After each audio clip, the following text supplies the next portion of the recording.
하나님 말씀 고린도후서 13장 11절 마지막으로 말하노니 형제들아 기뻐하라. 온전하게 되며 위로를 받으며 마음을 같이하며 평안할지어다.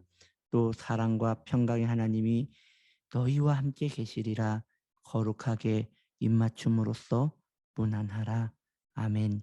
저는 성도가 힘써야 할 5가지 일에 대하여 저는 첫째 날 기뻐하라, 둘째 날 온전하게 되어라, 셋째 날 위로를 받으라 라고 말씀하였고, 나머지 2개 남았습니다.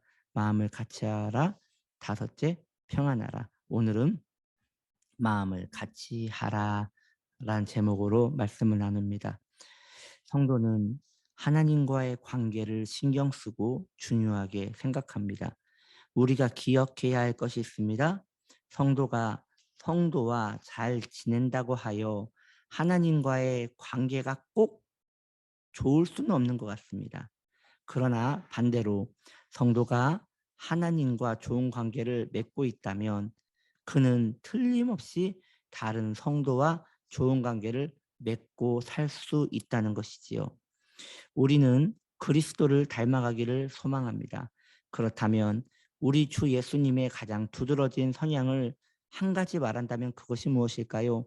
바로 용서하는 마음일 것입니다. 우리와 같은 죄인을 용납하시고 우리가 또 반복적으로 죄를 짓더라도 정말 우리의 그 잔악하고 패역한 그 습관적인 죄를 주께서는 긍휼의 눈으로 바라보시며 우리를 버리시지 않으시고 다시 우리를 돌아보시며 자비로운 은총을 한없이 부어주시는 그 용서 말입니다. 이런 용서를 받고 그리스도의 사랑을 입은 성도는 자신의 이기적인 마음을 스스로 다스려가는 것입니다. 이것이 바로 성도가 점점 성화되어져 간다는 것이지요. 우리 가만히 생각해 봅시다.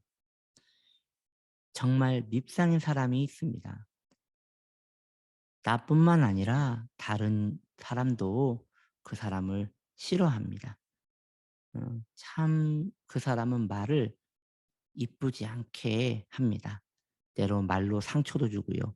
어떻게 그런 사람과 한마음이 될 수 있겠습니까? 같이 있기만 해도 마음이 답답한데 말입니다. 어떻게 그 사람과 성경의 말씀대로 순종하여 그 사람과 한마음이 될 수 있겠느냐는 것이지요. 안 봐버리는 것이 답일까요? 아닙니다. 할 수 있거든. 그리스도께 받은 사랑이 내 안에 역사하도록 만들어야 할 것입니다.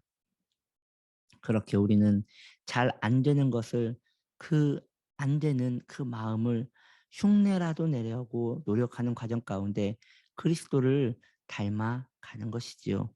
저절로 한마음이 되는 일은 없습니다. 성도님들 기억하세요? 저절로 한마음 되는 것은 없습니다. 왜냐하면 우리의 육신은 정욕이 있습니다.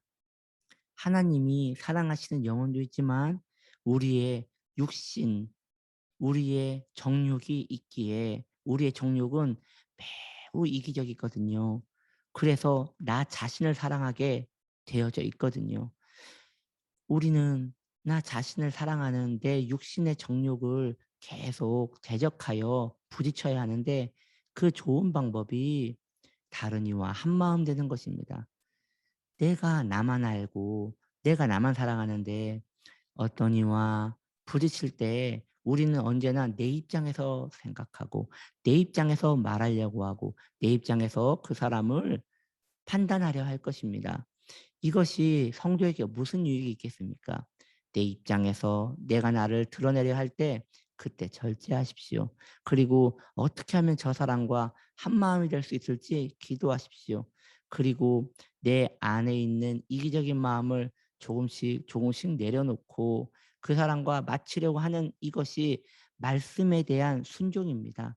그리고 그 말씀에 대한 순종은 우리 안에 귀한 양약같이 되어서 말이죠. 이걸로 말미암아 성도는 점점 마음이 다스려지는 거예요. 점점 마음이 유해지는 것이에요. 그 마음이 유해지면서 복된 그리스도의 사랑이 우리 안에 임하는 것이지요.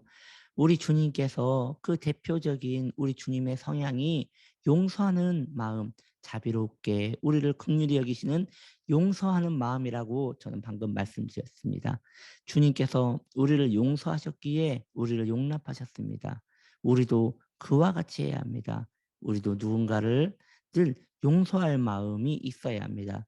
용서하는 마음은 다른 마음이 아닙니다. 다시 보는 마음입니다. 용서하지 않는 마음은 어떤 마음입니까? 그 사람을 그냥 안 봐버리면 그만인 것입니다. 용서하는 마음은 그 사람을 보는 마음입니다. 우리 마음에 화가 날 수 있어요. 그런데 화가 나도 그럼에도 불구하고 그 사람을 다시 보려는 그 마음은 귀한 것이에요. 그런데 내가 화가 안 나요. 그리고 그 사람을 보지 않아요. 그것이 더 악한 것이에요.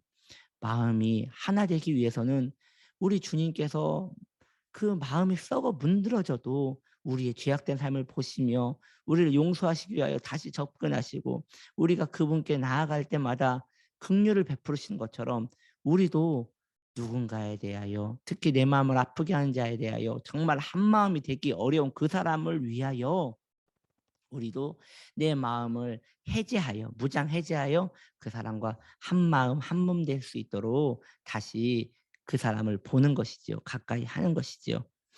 다시 말씀드립니다. 마음 하나 되는 거 저절로 되지 않습니다. 성화는 저절로 되지 않습니다. 성도가 그만큼 내려놔야 하고 성도가 다시 한번 기도하고 도전해야 하고 성도가 불편한 자리에 나아가야 하며 성도가 그리스도의 십자가를 끌어안고 나 구원하신 주님 앞에 내가 그 무엇 드릴 수 있습니까? 라고 하면서 주 앞에 겸손한 마음으로 그 사람을 다시 품는 것이지요. 그렇게 한마음 되는 것입니다. 물론 내가 좋아하는 사람과 한마음 되는 일, 이것은 너무 쉬운 일일 것입니다.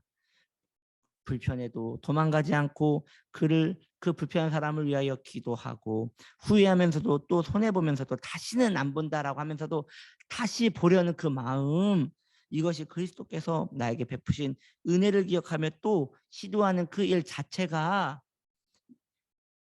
성도가 그리스도를 닮아가는 아름다운 길인 것이지요. 성도님들, 우리가 주님을 닮아가는 것처럼 아름다운 것이 어디 있겠습니까? 우리는 성화되어져야 합니다. 매일매일 주님의 마음으로 성화되어져야 하는데 그 가장 빠른 방법이 한마음 되려는 마음입니다. 도망가지 않고 버리지 않고 그럼에도 불구하고 한마음 되려는 복된 마음인 것입니다. 한마음 되는 일을 포기하지 맙시다.